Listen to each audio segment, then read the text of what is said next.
Derivation of equilibrium constant expression for a general reaction. हमारे पास एक जनरल रिएक्शन है जिसमें A moles of A reacts with B moles of B to form C moles of C and D moles of D। और ये reaction है reversible, यानी ये फॉरवर्ड डायरेक्शन में भी जा सकता है और रिवर्स डायरेक्शन में भी जा सकता है। तो हम इस रिएक्शन के ऊपर law of mass action apply करके इसके लिए इक्विलिब्रियम कांस्टेंट की एक्सप्रेशन ड्रा करने लगे। तो हम इसके ऊपर अप्लाई करते हैं law of mass action. Applying law of mass action.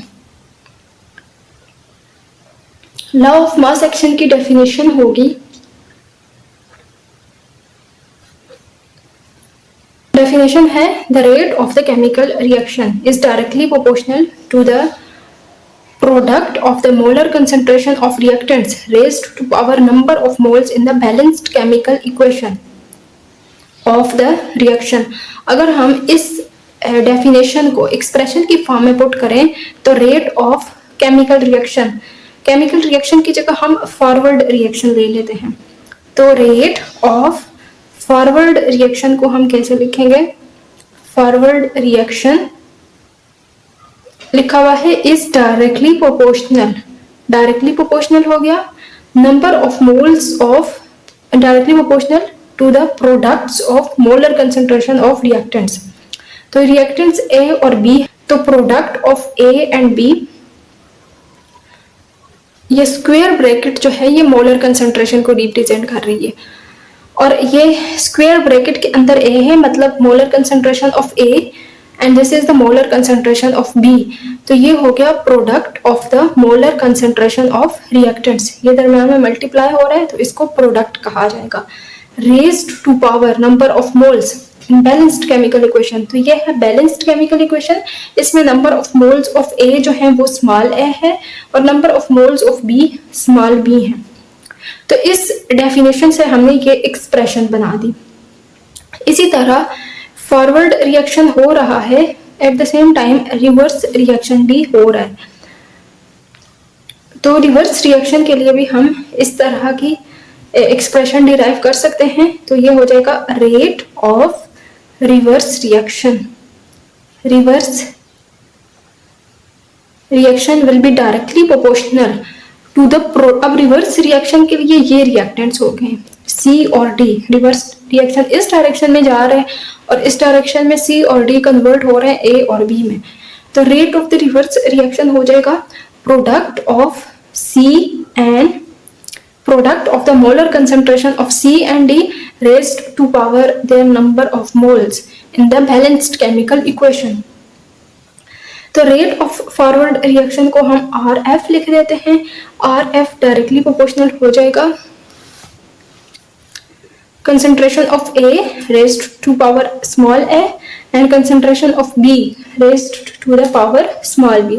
अब इस रिएक्शन में प्रोपोर्शनैलिटी का साइन खत्म करेंगे तो कोई कांस्टेंट लगाएंगे और वो कांस्टेंट फॉरवर्ड रिएक्शन के लिए हम मान लेते हैं कि KF है। अब इसी तरह ये दूसरा रिवर्स रिएक्शन के लिए हम ये एक्सप्रेशन लिख लेते हैं।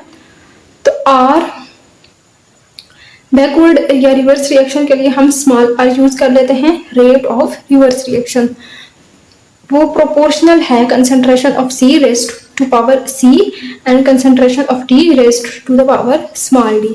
अब यहाँ पर अगर प्रोपोर्शनैलिटी का साइन खत्म करेंगे तो इक्वल टू लगाएंगे और साथ में कोई ना कोई कांस्टेंट लगाएंगे। तो ये एक्सप्रेशन इस तरह से हो जाएगी। अब इक्विलिब्रियम स्टेट पे, at equilibrium state rate of forward reaction बराबर होता है रेट ऑफ रिवर्स रिएक्शन के। रेट ऑफ फॉरवर्ड रिएक्शन बराबर हो जाएगा रेट ऑफ रिवर्स रिएक्शन के। अब रेट ऑफ फॉरवर्ड रिएक्शन ये था, रेट ऑफ फॉरवर्ड रिएक्शन की एक्सप्रेशन ये थी और रेट ऑफ रिवर्स रिएक्शन की एक्सप्रेशन ये थी। इन दोनों को हम इक्वल कर लेते हैं तो ये KF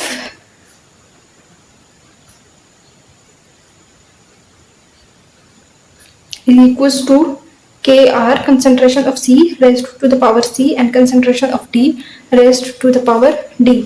अब इस एक्सप्रेशन में एक ये कांस्टेंट है और एक ये कांस्टेंट है, इन दोनों कांस्टेंट्स को हम एक साइड पे कर लेते हैं तो ये Kf डिवाइडेड बाय Kr हो जाएगा और बाकी सारी चीज़ों को दूसरी साइड पर ले जाते हैं।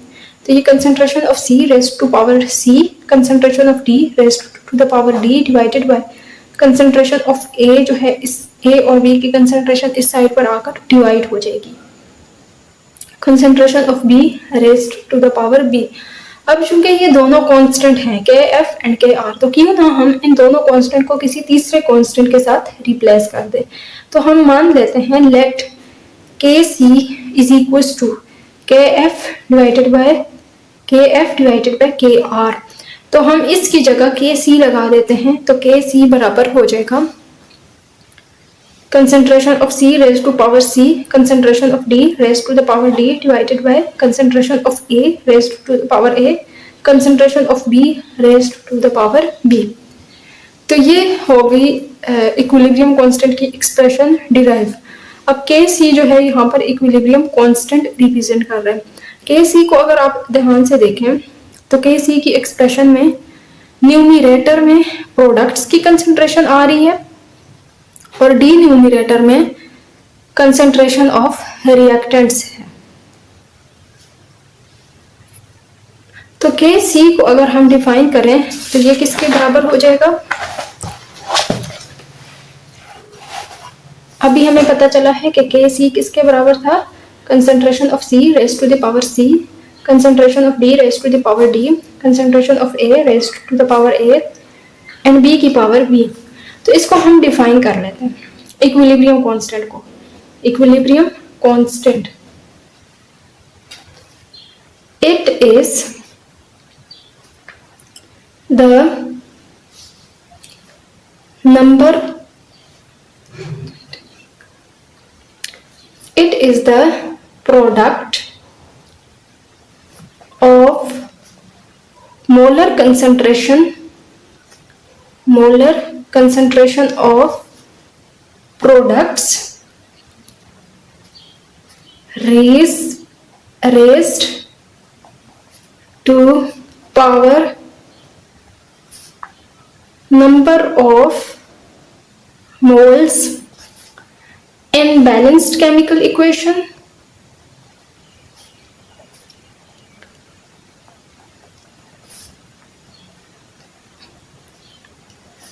to the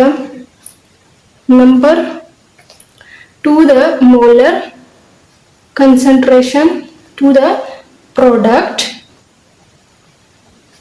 of molar concentration of reactants raised to power number of moles in balanced chemical equation। क्या है Kc, product of the concentration of products. C और D जो है ये प्रोडक्ट्स थे, ये इस तरह की बैलेंस्ड केमिकल इक्वेशन थी हमारे पास जिसके लिए ये इक्विलिब्रियम कांस्टेंट डिराइव किया गया है। तो ये क्या है, product of the concentration of products raised to power number of moles present in the balanced chemical equation to the product of molar concentration of reactants raised to power number of moles of reactant present in the balanced chemical equation।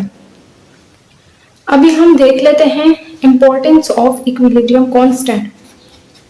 importance of equilibrium constant, तो equilibrium constant की दो जो है applications हैं या दो importance है।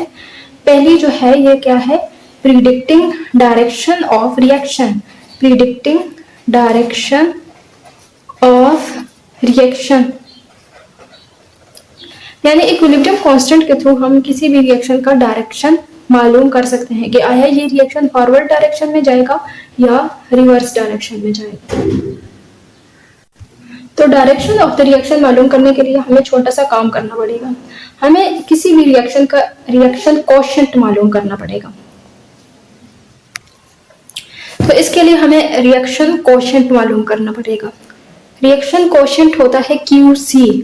अब QC कैसे मालूम किया जाता है? मान लेते हैं हमारे पास एक रिएक्शन है जिसमें हाइड्रोजन रिएक्ट करता है आयोडीन गैस के साथ और ये रिवर्सिबल रिएक्शन में बनाता है 2 मोल्स ऑफ हाइड्रोजन आयोडाइड।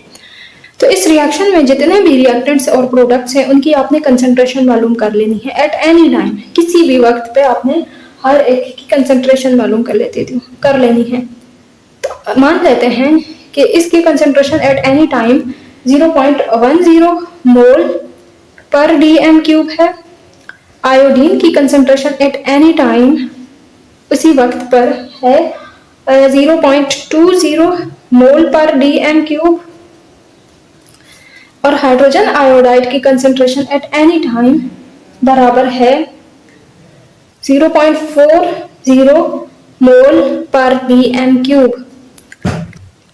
तो इन सारी कंसंट्रेशन से आपने इस रिएक्शन का QC मालूम कर लेना है। QC बराबर होगा concentration of products at any time divided by concentration of reactants at any time. तो QC जब मालूम हो जाएगा, हम इस रिएक्शन का अगर QC मालूम करें तो वो कुछ ऐसे होगा।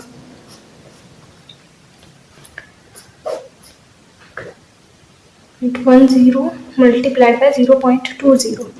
तो इस रिएक्शन का QC निकल कर आता है 8। अब हमने क्या करना है, QC को KC के साथ कंपेयर करना है। अगर तो QC की वैल्यू स्मॉल है और KC की वैल्यू बड़ी है, इसका मतलब है कि रिएक्शन फॉरवर्ड डायरेक्शन में जाएगा। Forward reaction. अगर तो QC की वैल्यू लार्ज है और KC की वैल्यू स्मॉल है तो इसका मतलब है कि रिएक्शन जो है वो रिवर्स डायरेक्शन में जाएगा। ये होगा रिवर्स रिएक्शन। और एक तीसरा केस होता है, अगर तो QC की वैल्यू बराबर है KC के, तो इस केस में रिएक्शन जो है वो इक्विलिब्रियम स्टेट में होगा। Equilibrium state. जो दूसरी एप्लीकेशन है इक्विलिब्रियम कांस्टेंट की, वो है predicting extent of the reaction.